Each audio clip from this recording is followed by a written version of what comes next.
আসসালামু আলাইকুম গাইস, কি অবস্থা সবার? কেমন আছেন? আশা করি সবাই অনেক ভালো আছেন।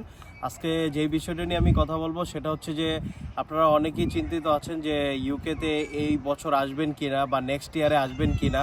আরেকটা বিষয় হচ্ছে যে ইউকেতে আসলে পিএসডাব্লিউটা কি থাকছে নাকি এটা বন্ধ হয়ে যাচ্ছে, অনেকেই এটা নিয়ে আসলে চিন্তিত ছিলেন। তো আজকে আমি এই বিষয়ে আপনাদের সাথে কথা বলবো।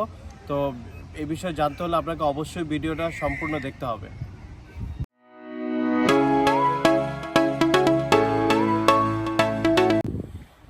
আসলে ইউকেতে পিএসডাব্লিউটা আসলে বন্ধ হচ্ছে না, এটা মোটামুটি 99%ই বলা যায়। আসলে গভর্নমেন্টে এটা হলে মাইগ্রেশন অ্যাডভাইজরি কমিটি ওদেরকে আসলে দায়িত্ব দিয়েছিল এটার উপরে রিভিউ করার জন্য। তো ওরা যেই রিভিউটা মানে গতকাল পাবলিশ করেছে, সেটা হচ্ছে যে এখানে 5টা যেই কোশ্চেনের উপরে করা হয়েছিল সেটা আমি আপনাদেরকে ডেসক্রিপশন বক্সে দিয়ে দিব, আপনারা দেখতে পারবেন। তো এখানে ওরা পজিটিভ রিভিউ দিয়েছে।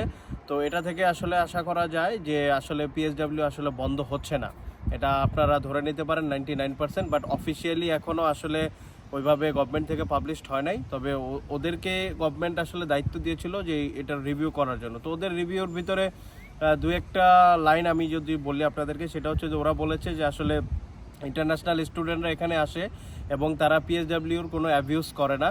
তো এটা হচ্ছে যে একটা মেইন আসলে পিএসডাব্লিউতে যারা আসে তারা কোনো অ্যাবিউজ করতেছে না। প্লাস হচ্ছে আপনার ইউকের এখানে ওরা পিএসডাব্লিউতে থাকা অবস্থায় এখানে কাজ করে গভর্নমেন্টকে ট্যাক্স দিচ্ছে, তো গভর্নমেন্টও এখানে উপকৃত হচ্ছে।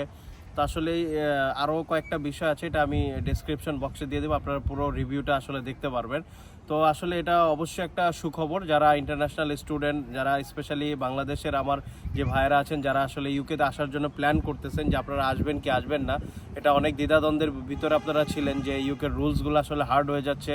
এই বছর জানুয়ারিতে ওরা ডিপেন্ডেন্ট বন্ধ করে দিয়েছে, এখন পিএসডাব্লিউ কি বন্ধ করে দিবে কিনা।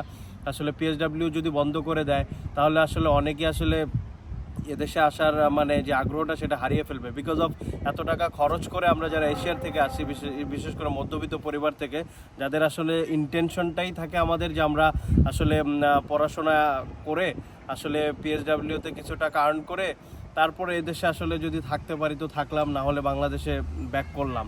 অ্যাটলিস্ট যাতে যেই টাকাটা আমি খরচ করে এদেশে আসবো, অ্যাটলিস্ট পিএসডাব্লিউতে গেলে যাতে আমি সেই টাকাটা আর্ন করতে পারি, ওই অপরচুনিটিটাও যদি আমার বন্ধ হয়ে যায় তাহলে আসলে স্পেশালি বাংলাদেশ থেকে যারা মিডল ক্লাস আমরা আছি তারা আসলে কেউই এখানে আসবে না। বিকজ অফ ম্যাক্সিমামই আমাদের স্বপ্ন থাকে যে আমরা আসলে এই দেশে এসে কীভাবে সেটেল হওয়া যায় ইউরোপের দেশগুলোতে, আসলে ওইটাই আমরা চিন্তা করি। সো এটা একটা গুড নিউজ আপনাদের জন্য।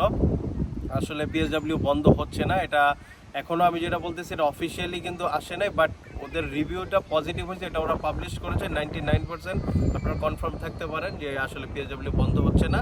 আসলে ওই সেম জিনিসটাই হবে, যারা আন্ডারগ্র্যাড বা পোস্ট গ্রাজুয়েশন করবেন 2 ইয়ার্সের পোস্ট স্টাডি ওয়ার্ক পারমিটে যেতে পারবেন, এবং যারা পিএইচডি করবেন তারা হচ্ছে 3 ইয়ার্সের পোস্ট গ্রাজুয়েশন ওয়ার্ক পারমিটে যেতে পারবেন।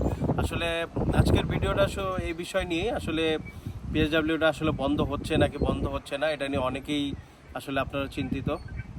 তো আজকে আসলে এটাই জানানোর জন্য আপনাদেরকে ভিডিও করে দেখানো। তো আশা করি আপনারা এখন টেনশন ফ্রি থাকতে পারবেন, এবং যারা জানুয়ারিতে বা সেপ্টেম্বরে 2025-এর জানুয়ারিতে আসবেন বা এই সেপ্টেম্বরে আসবেন, তারা আসলে আপনারা চাইলে অ্যাপ্লিকেশন করতে পারেন। আশা করি আপনাদের ভালোই হবে। তো ভিডিওটা ভালো লেগে থাকলে সবাইকে শেয়ার করে দিবেন যাতে সবার উপকৃত হয়। তো দেখা হবে অন্য কোনো ভিডিওতে। সবাই ভালো থাকবেন। আল্লাহ হাফেজ।